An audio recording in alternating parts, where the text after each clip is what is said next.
Bharatiya Janata party के कार्यकारी राष्ट्रीय अध्यक्ष नितिन नवीन ने सोमवार को गुरुग्राम का दौरा किया।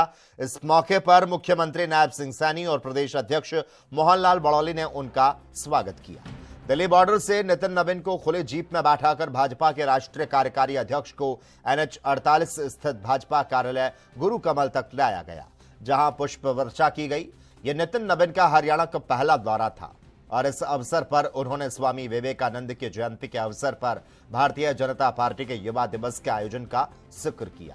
उन्होंने कहा, कुछ लोग स्वामी विवेकानंद के विचारों को नकारते हैं और राजनीति में हमेशा भारत को पीछे धकेलने का काम करते हैं।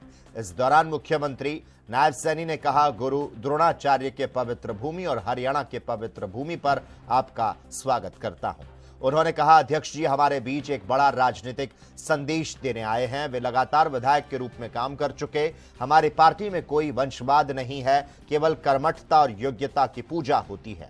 हमारी सरकार ने 11 साल में हरियाणा की राजनीतिक तस्वीर बदलने का काम किया, चाहे नौकरी में विश्वास बहाली का मामला हो या फिर 1,80,000 युवाओं को रोजगार देने का काम किया हो।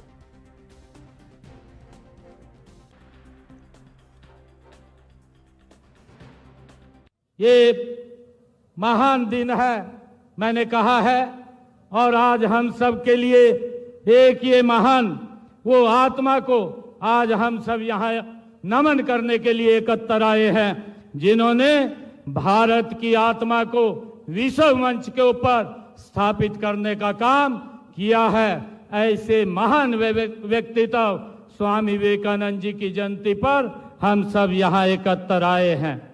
साथियों, जिन्होंने भारत को विश्व पटल पर एक पहचान दिलाने का काम जिन्होंने किया है, स्वामी विवेकानंद जी केवल एक सन्यासी नहीं, वे युवाओं के एक प्रेरणा थे। साथियों, स्वामी विवेकानंद जी ने कहा कि तुम्हें खुद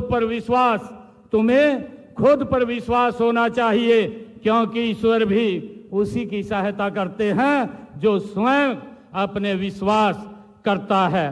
साथियों, हमें स्वामी विवेकानंद जी के उन वाक्यों को आज अपने जीवन में उतारने का संकल्प जो आज आदरणीय नरेंद्र मोदी जी भारत को उस दिशा में एक गति से आगे बढ़ाने का काम कर रहे हैं।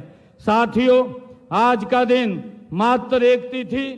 स्वामी विवेकानंद जी ने हमेशा युवा शक्ति पर भरोसा किया है।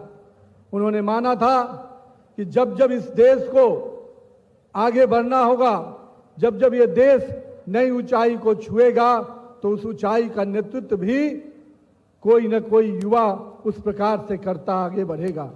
आज हम इस बात के साक्षी हैं कि नरेंद्र मोदी जी ने, हमारे प्रिय नेता प्रधानमंत्री श्री नरेंद्र मोदी जी ने देश भर के युवाओं को कहीं न कहीं एक प्रेरणा दिया है, एक नेतृत्व दिया है कि आइए हम 2047 का विकसित भारत बनाना है, तो इस देश के युवाओं को आगे आना होगा, इस देश के युवा नेतृत्व को आगे आना होगा। और जो विश्वास मानिए अपने स्वामी विवेकानंद जी के शब्दों में जो कहा था कि it is the best to work among the youth in whom lies our hope, and I have a faith in my country, especially in the youth of my